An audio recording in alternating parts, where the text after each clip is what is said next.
මේ තමයි බින්කොඹ ශාකය. මේ බින්කොඹ ශාකය සාමාන්‍යයෙන් දේශීය වෙදකම අනුව ඉතා මහඟු ඖෂධයක්. මෙය උණ, අතිසාරය, අජීර්ණය, කුසගිනි මදිකම සහ රුධිරය පිරිසිදු කර ගැනීම සඳහා මෙය ඉතා ප්‍රායෝගික ඖෂධයක්. මෙය සෙන්ටිමීටර් 15 පමණ උසට හැදෙන කුඩා ශාකයක්.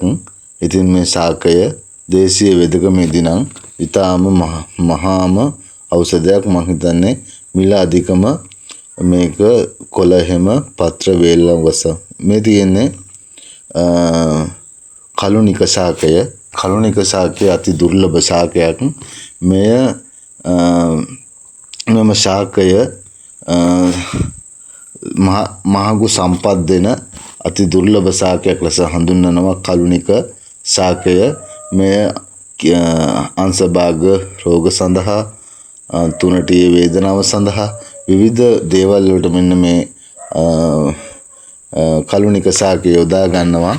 අතීතයේ මේ කලුනික ශාකය ඉතා දුර්ලභ ශාකයක් ලෙස ප්‍රචලිත වෙලා තිබුණා.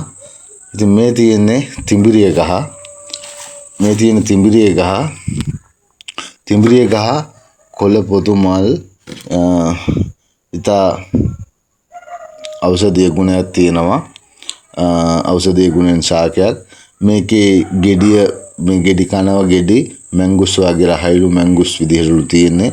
ඒ වගේම මේ වගේ ලාටු වලින් කුල්ල එහෙම නැත්නම් දේශීය භාවිත කරන කුල්ලට ලාටු ගාලා මේවා පාවිච්චි කරනවා.